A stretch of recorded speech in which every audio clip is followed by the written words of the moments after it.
안녕하세요. 잇 바이블입니다. 오늘 묵상할 하나님의 말씀은 사사기 11장 29절에서 40절까지의 말씀입니다. 먼저 오늘 말씀을 읽겠습니다. 주님의 영이 입다에게 내렸다. 그는 길르앗과 므낫세 지역을 돌아보고 길르앗의 미스바로 돌아왔다가 길르앗의 미스바에서 다시 암몬 자손이 있는 쪽으로 나아갔다. 그때 입다가 주님께 서원하였다.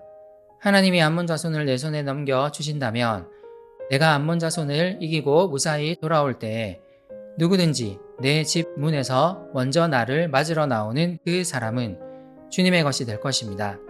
내가 번제물로 그를 드리겠습니다. 그런 다음에 입다는 암몬 자손에게 건너가서 그들과 싸웠다. 주님께서 그들을 입다의 손에 넘겨 주시니 그는 아로엘에서 민니까지 20성읍을 쳐부수고 아벨 그라밈까지 크게 무찔렀다. 그리하여 암몬 자손은 이스라엘 자손 앞에 항복하고 말았다. 입다가 미스바에 있는 자기 집으로 돌아올 때 소구를 치고 춤추며 그를 맞으려고 나오는 사람은 바로 그의 딸이었다. 그는 입다의 무남 동료였다. 입다는 자기 딸을 보는 순간 옷을 찢으며 부르짖었다. 아이고, 이 자식아, 내가 이 아버지의 가슴을 후벼 파는구나. 나를 이렇게 괴롭히는 것이 하필이면 왜 너란 말이냐. 주님께 서원한 것이어서 돌이킬 수도 없으니 어찌한단 말이냐. 그러자 딸이 아버지에게 말하였다. 아버지께서 입으로 주님께 서원하셨으니 서원하신 말씀대로 저에게 하십시오. 이미 주님께서는 아버지의 원수인 암몬 자손에게 복수하여 주셨습니다. 딸은 또 아버지에게 말하였다. 한 가지만 저에게 허락하여 주시기 바랍니다. 2달만 저에게 말미를 주십시오. 처녀로 죽는 이 몸, 친구들과 함께 산으로 가서 실컷 울도록 해주시기 바랍니다. 입다는 딸더러 가라고 허락하고 2달 동안 말미를 주어 보냈다. 딸은 친구들과 더불어 산으로 올라가서 처녀로 죽는 것을 슬퍼하며 실컷 울었다. 2달 만에 딸이 아버지에게로 돌아오자 아버지는 주님께 서원한 것을 지켰고 그 딸은 남자를 알지 못하는 처녀의 몸으로 죽었다. 이스라엘에서 한 관습이 생겼다. 이스라엘 여자들이 해마다 산으로 들어가서 길르앗 사람 입다의 딸을 애도하여 나흘 동안 슬피 우는 것이다. 사사 입다 이야기의 특징이 있습니다. 다른 사사 이야기에 비해 전투 이야기가 매우 적다는 것입니다. 그는 암몬과 맞서 싸우기 위해 부름을 받았지만 싸우기보다는 협상하려 합니다. 입다 이야기는 하나님이 개입하신 것에 대한 설명보다는 입다 자신의 말들로 가득 차 있습니다. 그리고 오늘 본문에는 입다의 말이 화를 부르는 장면이 묘사되어 있습니다. 이제 드디어 암몬과의 전투가 벌어집니다.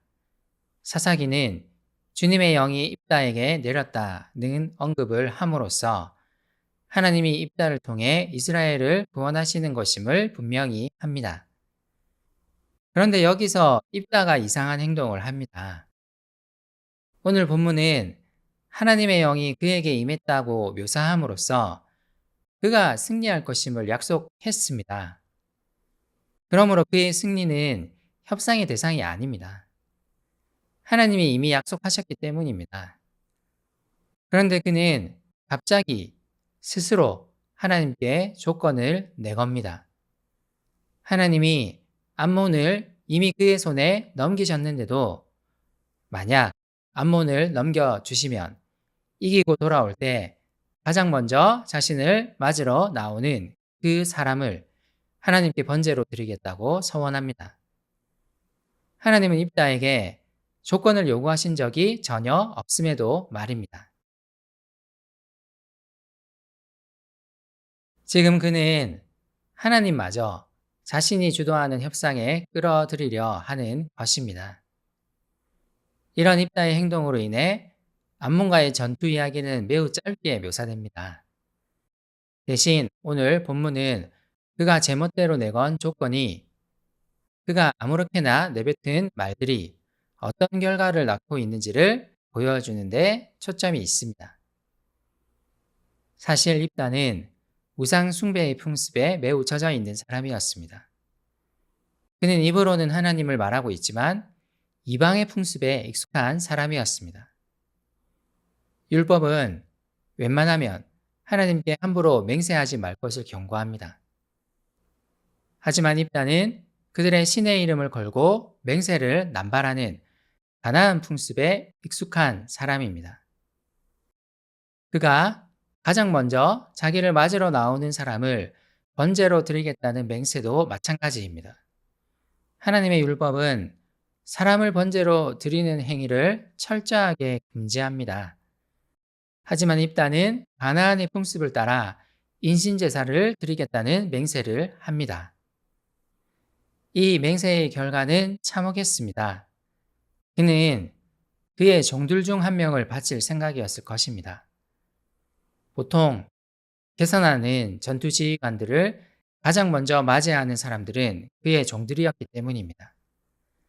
하지만 이번에는 아니었습니다.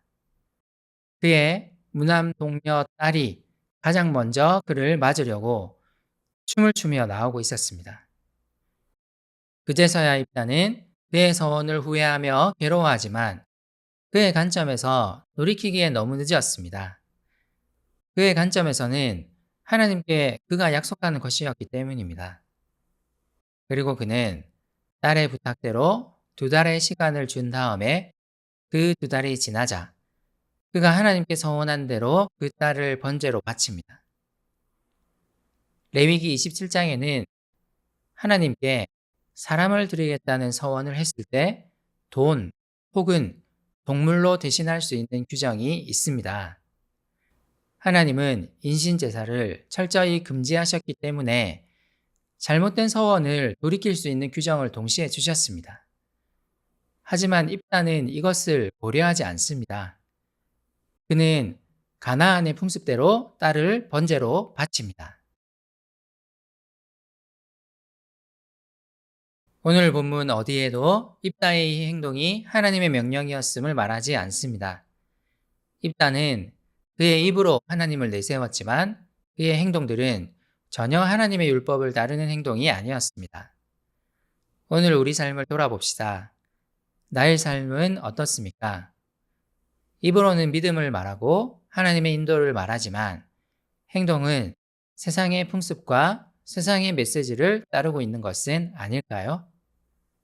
말로는 하나님만을 의지하겠다고 고백하지만 행동으로는 하나님 아닌 다른 것들을 더 의지하고 있지는 않습니까? 오늘 말씀이 우리의 삶에 대해 무엇을 말하는지 귀 기울여 보면 좋겠습니다.